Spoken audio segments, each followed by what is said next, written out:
Hi എല്ലാവർക്കും നമസ്കാരം. നമ്മളൊക്കെ ജീവിതത്തിൽ എപ്പോഴെങ്കിലും ഭയത്തിന്റെ മുന്നിൽ ഒന്ന് പകച്ചു നിന്നിട്ടില്ലേ? ആ ഭയത്തെ അതിജീവിച്ച് തകർന്നുപോയ ആത്മവിശ്വാസം എങ്ങനെ തിരിച്ചു പിടിക്കാമെന്ന് പഠിപ്പിക്കുന്ന വളരെ ശക്തമായൊരു കഥയാണ് നമ്മളിന്ന് നോക്കാൻ പോകുന്നത്. ഇതിലേക്ക് എല്ലാവർക്കും സ്വാഗതം. നമ്മൾ തുടങ്ങുന്നത് തന്നെ ശരിക്കും ചിന്തിപ്പിക്കുന്ന ഈയൊരു വാക്കുകളോടെയാണ്. ഒന്ന് ആലോചിച്ച് നോക്കിയേ, എങ്ങോട്ടാണെന്നൊരു പിടിയുമില്ലാതെ, ഒരു ലക്ഷ്യവുമില്ലാതെ പുഴയിലൂടെ ഒഴുകിപ്പോകുന്ന ഒരു തോണി. ആത്മവിശ്വാസമില്ലാത്തൊരു ജീവിതം, അതതുപോലെയാണെന്നാണ് പറയുന്നത്. അപ്പോൾ ഈ ഒരു ചിന്ത മനസ്സിൽ വെച്ചുകൊണ്ട് നമുക്ക് കഥയിലേക്ക് പോകാം. ഇതൊരു പ്രധാനപ്പെട്ട ചോദ്യമാണ്, അല്ലേ? നമ്മളോട് തന്നെ ചോദിക്കേണ്ട ഒന്ന്. എപ്പോഴെങ്കിലും ഭയം നമ്മുടെ ജീവിതത്തെ, നമ്മുടെ തീരുമാനങ്ങളെ ഒക്കെ നിയന്ത്രിക്കാൻ തുടങ്ങിയാൽ പിന്നെ എന്ത് സംഭവിക്കും? നമ്മുടെ കഥയിലെ ആ ചെറുപ്പക്കാരൻ്റെ ജീവിതത്തിൽ സംഭവിച്ചത് അതുതന്നെയായിരുന്നു. അപ്പോൾ ശരി, നമുക്ക് കഥ തുടങ്ങാം. കഥയുടെ ഈ ഭാഗത്തിന് നമ്മൾ കൊടുക്കുന്ന പേര് ഭയത്തിന്റെ തടവറ എന്നാണ്. ഒരു നഗരത്തിൽ ഒരു ഉപ്പ് വ്യാപാരിയുണ്ടായിരുന്നു. അദ്ദേഹത്തിന് നാണം കുടുങ്ങിയായ ഒരു മൂത്ത മകനും. പാവം, അവൻ അധികം ആരോടും സംസാരിക്കില്ലായിരുന്നു. അതുകൊണ്ടുതന്നെ ആളുകൾ അവനെ ഒരു വിഡ്ഢിയായിട്ടാണ് കണ്ടിരുന്നത്. അച്ഛന്റെ ഭാഗത്തുനിന്നാണെങ്കിലോ എപ്പോഴും ശകാരവും കുറ്റപ്പെടുത്തലും മാത്രം. ഇത് കേട്ട് ആ പയ്യന്റെ ഉള്ളിലുണ്ടായിരുന്ന അവസാനത്തെ ആത്മവിശ്വാസവും അങ്ങില്ലാതായി. പിന്നെ ഭയം അവനെ പൂർണ്ണമായിട്ടങ്ങ് വിഴുങ്ങി. പഠിക്കാനൊന്നും പറ്റുന്നില്ല, ജോലിയിലും ശ്രദ്ധിക്കാൻ പറ്റുന്നില്ല.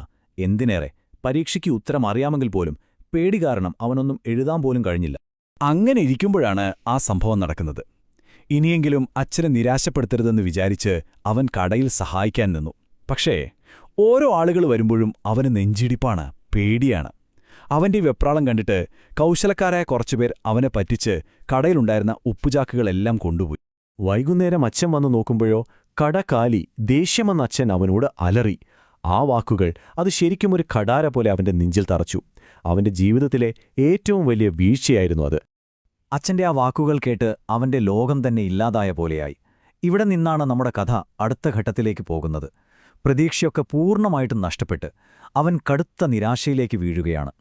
അച്ഛന്റെ ദേഷ്യം, ആളുകളുടെ കളിയാക്കൽ, പിന്നെ സ്വന്തം കഴിവുകേടിനെക്കുറിച്ചുള്ള അപമാനം എല്ലാം കൂടി അവനെ തളർത്തിക്കളഞ്ഞു.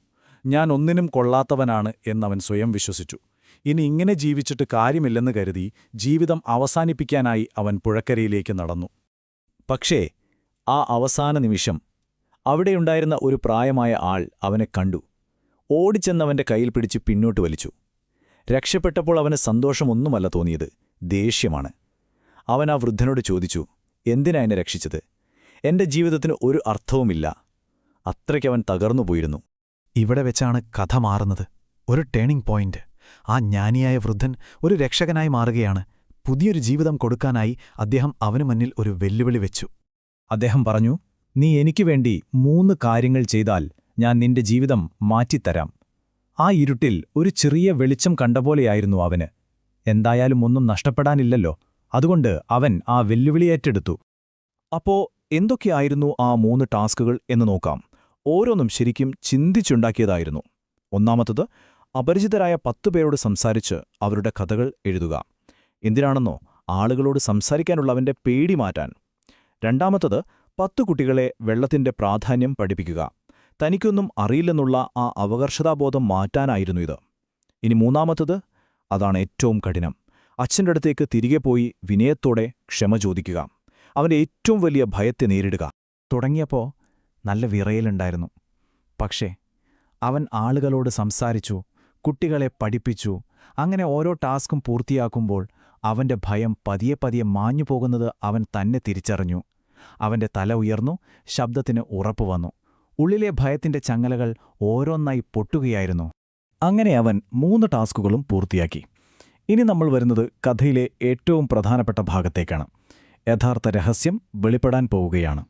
എല്ലാം കഴിഞ്ഞപ്പോൾ അവന് എന്തെന്നില്ലാത്തൊരാത്മവിശ്വാസം തോന്നിത്തുടങ്ങിയിരുന്നു. അവൻ ആ വൃദ്ധന്റെ അടുത്തേക്ക് തിരിച്ചു ചെന്നു. എന്നിട്ട് ആകാംക്ഷയോടെ ചോദിച്ചു, എന്താണ് വിജയത്തിന്റെ യഥാർത്ഥ രഹസ്യം? അപ്പോ ആ വൃദ്ധൻ പുഞ്ചിരിച്ചുകൊണ്ട് പറഞ്ഞു, നീ അത് കണ്ടുപിടിച്ചു കഴിഞ്ഞല്ലോ.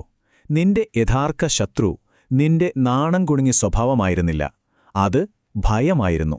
യഥാർത്ഥ ശക്തി വരുന്നത് ആത്മവിശ്വാസത്തിൽ നിന്നാണ്. ഇത് ശരിക്കും ഈ കഥയുടെ ഹൃദയമാണ്. നമ്മൾ നമ്മളെ എങ്ങനെ കാണുന്നുവോ അതുപോലെയായിരിക്കും മറ്റുള്ളവരും നമ്മളെ കാണുന്നത്. നമ്മൾ നമ്മളിൽ വിശ്വസിക്കാൻ തുടങ്ങിയാൽ ലോകം നമ്മളിൽ വിശ്വസിക്കും. അങ്ങനെ ആ ചെറുപ്പക്കാരന്റെ ജീവിതത്തിൽ ഒരു പുതിയ അധ്യായം തുടങ്ങി. ഇനി നമുക്ക് നോക്കാം ഈ കഥയിൽ നിന്നുള്ള പാഠങ്ങൾ എങ്ങനെയാണ് നമ്മുടെ ജീവിതത്തിൽ ഒരു മാറ്റം കൊണ്ടുവരിക എന്ന്. ഇത് ഇനി നിങ്ങളുടെ ഊഴമാണ്. അവന്റെ ജീവിതത്തിലെ ആ മാറ്റമെന്ന് നോക്കിക്കേ. മുമ്പ് ഭയം അവനെ ഭരിക്കുമ്പോൾ അവൻ വിലയില്ലാത്തവനായിരുന്നു, ഒരു ലക്ഷ്യവുമില്ലാത്ത തോണി പോലെ. എന്നാൽ പിന്നീട് ആത്മവിശ്വാസം വഴികാട്ടിയപ്പോൾ അവൻ ബഹുമാനിക്കപ്പെടുന്ന ഒരു ബിസിനസ്സുകാരനായി മാറി. ശരിക്കും അവിശ്വസനീയമായൊരു മാറ്റം, അല്ലേ? അപ്പോൾ ഈ കഥയിൽ നിന്ന് നമുക്ക് എന്തൊക്കെയാണ് പഠിക്കാനുള്ളത്? ഒന്നാമതായി, ആത്മവിശ്വാസം എന്ന് പറയുന്നത് ജന്മന കിട്ടുന്ന ഒന്നല്ല, അത് നമ്മൾ പണിയെടുക്കുന്നതാണ്. എങ്ങനെ? നമ്മുടെ കംഫർട്ട് സോണിന് പുറത്തേക്ക് ഓരോ ചുവട് വയ്ക്കുമ്പോൾ അത് വളരും. പിന്നെ നമ്മൾ നമ്മളെ എങ്ങനെ കാണുന്നുവോ ആളുകളും നമ്മളെ അങ്ങനെ തന്നെ കാണും. ധൈര്യവും സ്ഥിരോത്സാഹവും ഉണ്ടെങ്കിൽ ആർക്കും മാറാൻ പറ്റും. ഏറ്റവും പ്രധാനമായിട്ട്, ആത്മവിശ്വാസം എന്ന് പറഞ്ഞാൽ ഭയമില്ലായ്മയല്ല, ഭയമുണ്ടായിട്ടും മുന്നോട്ടു പോകാനുള്ള ധൈര്യമാണ്. അതുകൊണ്ട് ഈ വിശകലനം കണ്ടുകഴിയുമ്പോൾ എന്റെ ചോദ്യം ഇതാണ്: മാറ്റം തുടങ്ങാൻ വലിയ കാര്യങ്ങളൊന്നും വേണ്ട, ഒരു ചെറിയ ചുവട് മതി. ഇന്ന് നിങ്ങൾ നേരിടാൻ പോകുന്ന ആ ചെറിയ ഭയം ഏതാണ്? ആത്മവിശ്വാസത്തെക്കുറിച്ചുള്ള ഈ കഥ കേൾക്കാൻ ഇത്രയും നേരം എന്നോടൊപ്പം ഉണ്ടായിരുന്നതിന് എല്ലാവർക്കും ഒരുപാട് നന്ദി.